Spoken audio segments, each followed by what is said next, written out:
Et Abraham, quand il dit à son peuple, adorez Allah et craignez-le, cela vous est bien meilleur si vous saviez, vous n'adorez que des idoles en dehors d'Allah et vous forgez un mensonge.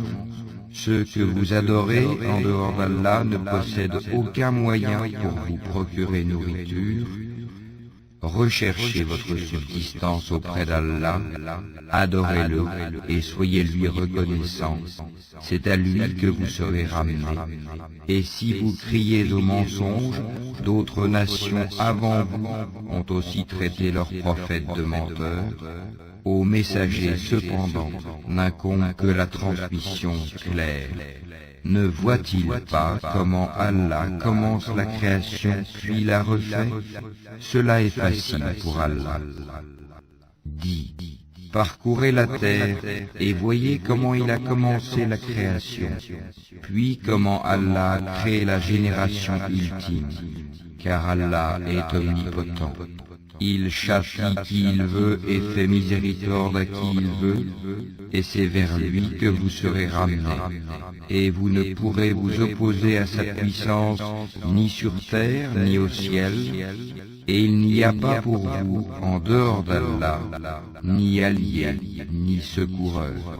Et ceux qui ne croient pas au verset d'Allah et à sa rencontre, désespèrent de ma miséricorde. Et ceux-là auront un châtiment douloureux. Son peuple ne fit d'autre réponse que « tuez-le ou brûlez-le ». Mais Allah le sauva du feu. C'est bien là des signes pour des gens qui croient.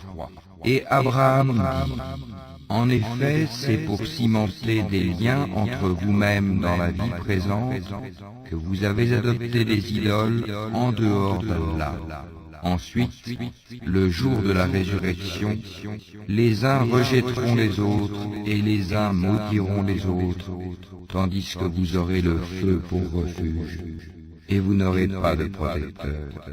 Lot crut en lui. Il dit, « Moi j'émigre vers mon Seigneur, car c'est lui le Tout-Puissant, le Sage. » Nous lui donnâmes Isaac et Jacob, et plaçâmes dans sa descendance la prophétie et le livre. Nous lui accordâmes sa récompense ici-bas, tandis que dans l'au-delà, il sera parmi les gens de bien.